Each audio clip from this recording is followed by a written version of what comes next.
UK government अभी specially in चीज़ों को इनकरेज कर रही है कि जो जेन्युइन बिजनेसमैन है और इन्वेस्टर है वो यूके में आए, आके बिजनेस करे और इधर इन्वेस्टमेंट करे।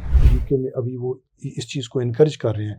हमें वो लोग चाहिए जो एक्चुअल बिजनेसमैन है। जो नई इमिग्रेशन पॉलिसीज आ रही हैं इनमें जो इनके पास पैसा है, जिनके पास बिजनेस है, उनके लिए चांसेस ज़्यादा चांस है। ये उन्होंने बड़ा क्लियरली लिखा है, बिजनेसमैन जो यहाँ पे आएगा वो well educated, he must be well educated. तो 2025 से लेके 2029 तक इसमें काफ़ी चीज़ें आएंगी जो कहीं चेंज होंगी। बिस्मिल्लाहिर्रहमानिर्रहीम। मैं हूं अज़हर जावेद और आज लीगल मैटर्स और इमिग्रेशन के हवाले से हमारे साथ एक बार फिर मौजूद होंगे चौधरी अंसर महमूद साहब, सॉलिसिटर्स, कैंटन सॉलिसिटर्स, हैरो में इनका ऑफिस है और बाकी जो डिटेल्स हैं वो आप स्क्रीन पे भी देख सकते हैं इनके हवाले से। अंसर साहब से आज हम बात करेंगे बिजनेस वीज़ा के हवाले से। बहुत सारे लोग पाकिस्तान से, इंडिया से यहाँ पे आना चाहते हैं, वो बिजनेसमैन हैं और उनको समझ नहीं आती कि वो किस कैटेगरी में अप्लाई करें और किस तरह वो यहाँ पे आ सकते हैं। तो बिजनेसमैन जो हैं उनके लिए क्या इमिग्रेशन के मौके मौजूद हैं, उस हवाले से हम बात करें। अंदर साहब बहुत शुक्रिया आपका टाइम का। Thank you very much Javed साहब, आपके मेरे ऑफिस आने का और इतना आपने मौका दिया कि इस वाले से हम बात कर सकें। मैं समझता हूँ कि मैं इसमें आपसे ये पूछना चाहूँगा कि बहुत सारे लोग जो जिनके अच्छे बिजनेसेस हैं वहाँ पे और वो इमिग्रेशन लेना चाहते हैं, जी क्या उनके लिए देखिए, ये अभी स्पेशली जो नई अनाउंसमेंट हुई है, यूके गवर्नमेंट अभी स्पेशली इन चीज़ों को इनकरेज कर रही है कि जो जेन्युइन बिजनेसमैन है और इन्वेस्टर है वो यूके में आए, आके बिजनेस करे और इधर इन्वेस्टमेंट करे। उसके लिए वो देखना चाहते हैं कि वो सबसे पहले कि आपका बिजनेस उधर एस्टेब्लिश बिजनेस है, आपको उसके लिए एक एप्लीकेशन देनी पड़ेगी होम ऑफिस को। होम ऑफिस आप सारी चीज़ें आपकी देखेगा। उसके बाद आपका जो प्रॉपर बिजनेस एक्टिविटी है, जैसे कॉर्पोरेट कंपनीज हैं, एस्टेब्लिश कंपनीज हैं, उनके जो पार्टनर्स हैं या उनके अगर एम्प्लॉइज इधर एज ए रिप्रेजेंटेटिव आना चाहते हैं तो वो सारी आपके अकाउंट्स, आपके टैक्स, आपकी बैंक स्टेटमेंट्स और आपकी खुद अपनी सीवी की आपकी एजुकेशन क्या है। आप you should be a highly educated और you should be a very very experienced in your business. Knowledge होनी चाहिए क्योंकि आप यूके में अभी वो इस चीज़ को इनकरेज कर रहे हैं कि हमें सिर्फ लोग नहीं चाहिए कि आके इधर आएँ और आके शो करें सिर्फ पेपर्स में कि हमारा जो है प्रोजेक्टेड अकाउंट्स और अपनी प्रोजेक्शन बताएं।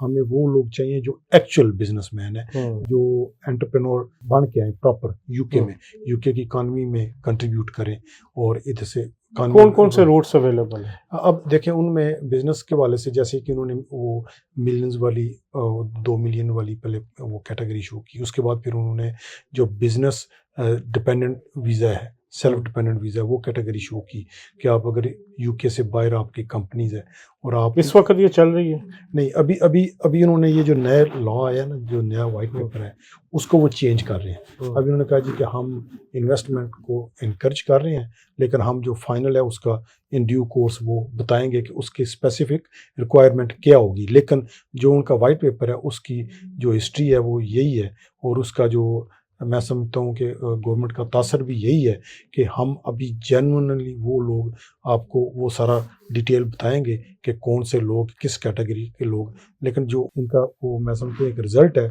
मेरे नज़दीक वो यही है कि वो दे विल स्क्रूटनाइज वो लोग कि जिनके वाकई जेन्युइनली बिजनेस है, वो यूके से बाहर किसी भी मुल्क है, पाकिस्तान है, इंडिया है, यहाँ से भी आना चाहते हैं। They will check each and everything, then they will give them a chance to come. मतलब ये जो नई इमिग्रेशन पॉलिसीज आ रही हैं इनमें जो इनके पास पैसा है, जिनके पास बिजनेस है, उनके लिए चांसेस ज़्यादा चांस है। ये उन्होंने बड़ा क्लियरली लिखा है, बल्कि पहले उन्होंने लिखा ही है कि हमने we are opening the doors for the genuine businessman and investors. So हम उनकी डिटेल हम आपके साथ शेयर करेंगे। और लेकिन ये है कि अब वो नहीं है कि कोई बंदा एक वैसे पेपर्स में अपना शो करे और उसके बाद जब इधर आए तो उसके पास कुछ भी ना हो। ये डोर सारे वो क्लोज कर रहे हैं। अगर सपोज किसी का कोई बिजनेस है वहाँ पे, उसको यहाँ पे कंपनी रजिस्टर करवानी, जो अभी एग्जिस्टिंग रूल चल रहा है जी, उसके मुताबिक क्या है? जो अभी तो एग्जिस्टिंग रूल तो ये है ना कि अगर आप लेट से आप बाहर हैं, दुबई है, पाकिस्तान है, इंडिया किसी जगह पे है, तो आपने यहाँ पे आके अपना बिजनेस या शुरू करना है as a self dependent visa जिसको कहते थे हम्म। या सेल्फ एम्प्लॉयड। तो फिर आपको वहाँ बैठे पहले अपनी कंपनी के सारे डॉक्यूमेंट होम ऑफिस में सबमिट करने हैं, सारा कुछ आपके बिजनेस उन्होंने पोर्टफोलियो देखना है, सारा कुछ चेक करना है, फिर वो उसको अप्रूव करेंगे तो then you can come yourself और रिप्रेजेंटेटिव के आप जाएं उधर जाके अपना एक ऑफिस कंपनी बनाएं और वो कंपनी यहाँ पे जाके बिजनेस करें। अभी इसको क्या वो एनहांस करना चाहते हैं, उसमें ज़्यादा उसको लार्ज स्केल पे लेकर जा रहे हैं, ताकि अगर हम लार्ज स्केल पे वो करें तो वो लोग इन्वेस्टमेंट के लिए आएँ और वहाँ पे आके पैसा खर्च करें। लेकिन उसकी वो उन्होंने कहा है कि जो मिनिमम रिक्वायरमेंट विल भी होगी वो ग्रेजुएट होगी, बंदा जो मिनिमम लेवल जैसे स्किल्ड वर्कर का उन्होंने लेवल रखा है, बिजनेसमैन भी जो यहाँ पे आएगा वो well educated, he must be well educated. अच्छा, जो अभी वाइट पेपर आया उसमें जो इमिग्रेशन चेंजेस आ रही हैं उसमें हमें कुछ बताइए क्या होने जा रहा है और क्या समझते हैं, इसमें बेहतरी आ रही है या ये मज़ीद टाइट कर रहे हैं? अच्छा देखें, जो है ना स्किल्ड वर्कर वीज़ा के लिए जैसे उन्होंने केरल का वो सेक्टर ख़त्म कर दिया, क्योंकि यहाँ पे बहुत लोग आए और उससे वो अब्यूज़ भी हुआ, वीज़ा बहुत अब्यूज़ हुआ। सेकेंडली उन्होंने उसके लिए कर दिया कि स्किल्ड वर्कर पे या इस कैटेगरी में आप अगर आते हैं तो पहले आपकी सेटलमेंट हो जाती थी 5 ईयर्स के बाद, अब जो है वो 10 ईयर्स के बाद इंडेफिनिट लीव टू रिमेन आपको मिलेगा। थर्ड चीज़ ये है कि स्पाउस वीज़ा के लिए अभी उन्होंने इस टेनोर को जो है वो 5 साल ही रखा हुआ है। जो स्पाउस डिपेंडेंट आएगा उस मुल्क में उसका 5 साल का ही है, उसको उन्होंने फिलहाल कोई चेंज नहीं किया। तीसरा ये है कि जो पहले इधर वर्क परमिट वीज़े पे लोग आते थे, वो अंडर ग्रेजुएट भी आते थे, वो जिनका RQF लेवल 3 होता था वो उन्होंने चेंज करके RQF लेवल 6 कर दिया। उसका क्या मतलब? वो ये है कि आपकी जो एजुकेशन है, जैसे आप समझ लें कि A1 यानी स्टैंडर्ड नॉर्मल इंग्लिश, अगर मैट्रिक होती थी, मैट्रिक GCSE लेवल का, अगर आपकी उस लेवल की इंग्लिश थी तो आप वो टेस्ट पास करके आ सकते थे, लेकिन अब नहीं आ सकते। अब मिनिमम जो रिक्वायरमेंट है वो आपको ग्रेजुएट होना चाहिए। ठीक है, ग्रेजुएट होएंगे तो उस लेवल पे आप, हाँ उसमें एक चीज़ लोगों को थोड़ा सा मैं उसमें क्लियर करूँ कि जो लोग अभी एग्जिस्टिंग स्किल्ड वर्कर कैटेगरी में यूके में हैं, बाहर से नहीं यूके में हैं, और उनकी फर्दर एक्सटेंशन होनी है तो उनका जो RQF लेवल है वो चेंज नहीं होगा, ठीक है, वो सेम ही रहेगा। ठीक है, हाँ जो बाहर से आएगा वो उसका स्टार्ट हो जाएगा RQF लेवल ग्रेजुएट स्कीम, लेकिन जो यूके के अंदर आ गए हैं इधर है, उनकी एक्सटेंशन होनी है, उन पे वो नए रूल अप्लाई नहीं होंगे। एक बड़े ये भी कंफ्यूजन है कि जी लोग समझ रहे हैं जो ऑलरेडी मौजूद हैं उनके लिए भी 10 साल होने जा रही है, इस बारे में जिनका अभी प्रोसेस हो चुका है, जो यहाँ से जिस कैटेगरी में वो हुए हैं, जब ये जिस दिन ये इम्प्लीमेंट होगा लॉ, उससे पहले जो जिनका पेंडिंग है उन पे ये अप्लाई नहीं होगा।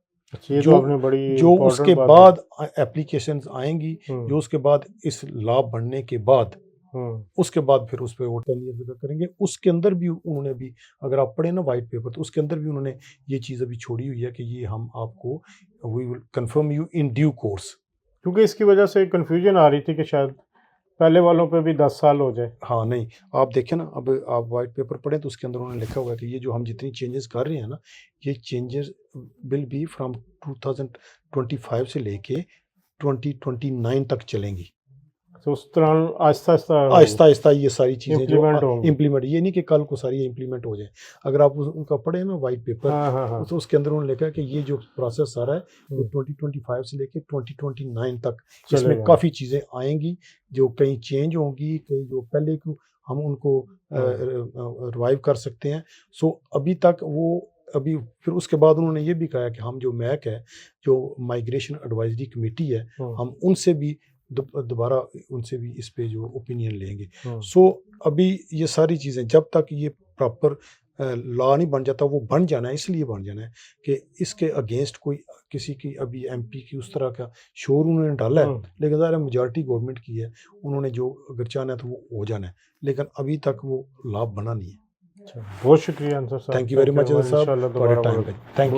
Thank you.